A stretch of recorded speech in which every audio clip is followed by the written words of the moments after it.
ઉત્તર પ્રદેશના પ્રયાગરાજમાં આવતીકાલ 13 જાન્યુઆરીથી કુંભ મેળાની શરૂઆત થવાની છે અને તેના જ કારણે હવે દરેક શ્રદ્ધાળુઓ કુંભ મેળા માટે ઉમટી રહ્યા છે। તેના કારણે હવે ટ્રેનોના બુકિંગ્સ મળવા ખૂબ જ મુશ્કેલ બન્યા છે, જેને લઈને હવે ગુજરાતથી પણ શ્રદ્ધાળુઓ કુંભ મેળાના દર્શને ઉમટવાના છે।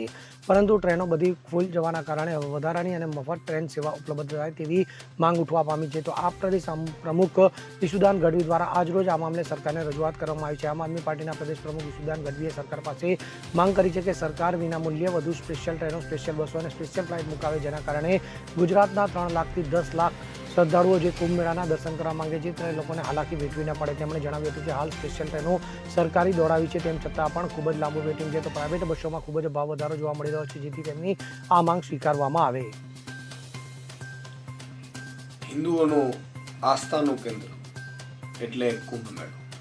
12 વર્ષે કુંભ મેળાનું આયોજન થતું હોય છે, ત્યારે પ્રયાગરાજમાં જે કુંભ મેળાનું આયોજન થયું છે, ગુજરાત સરકારને વિનંતી કરું છું કે કેમ નહીં આપણે તીર્થયાત્રાની અંતર્ગત જે લોકો કુંભ મેળામાં જવા માંગે છે એમને આપણે વિના મૂલ્યે મુસાફરી કરાવવાનો આપણે લાભ આપીએ, એમના માટે સ્પેશિયલ ટ્રેન મૂકીએ, એના માટે સ્પેશિયલ બસો મૂકીએ અને ફ્લાઇટની પણ અવરજવર વધારે થાય તો કરાવડાવીએ। પણ મારી એક માંગણી છે કે અત્યારે ટ્રેનોમાં સ્પેશિયલ ટ્રેનો દોડાવ્યા છતાં બહુ વેઇટિંગ છે। ઘણા લોકો કુંભમાં જવા માંગે છે, પ્રાઇવેટ બસોમાં ખૂબ મોટા ચાર્જિસ છે, ફ્લાઇટમાં પણ વન વેના 14,000થી વધારે છે, એટલે પરિવાર સહિત જવું મુશ્કેલ છે।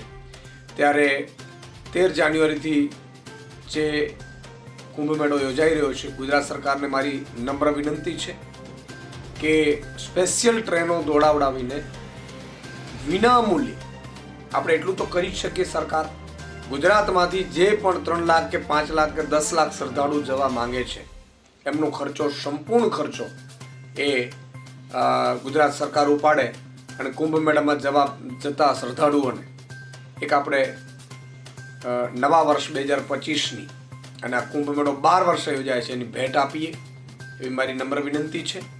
મુખ્યમંત્રીશ્રીને હું વિનંતી કરું છું કે તમામ જે લોકો જવા માંગતા હોય એમને ત્યાં લઈ જવા અને આવવા માટે, કારણ કે ઘણા લોકો એવા આર્થિક રીતે સમૃદ્ધ નથી પણ જવા માંગે છે, તો આજે આપણી તો સંસ્કૃતિ એવી રહી છે કે તમે જુઓ માતા પિતાને શ્રણ લઈને યાત્રાએ જતા હતા, ત્યારે કુંભ મેળામાં આપણે ગુજરાતીઓ જે લોકો, જે શ્રદ્ધાળુઓ જવા માંગે છે, આર્થિક રીતે સમૃદ્ધ હોય કે ન હોય, તો એમને ગુજરાત સરકાર વિના મૂલ્યે આ કરાવડાવે એવી મારી નમ્ર વિનંતી છે અને મુખ્યમંત્રી શ્રી આ મામલે ધ્યાનમાં લે।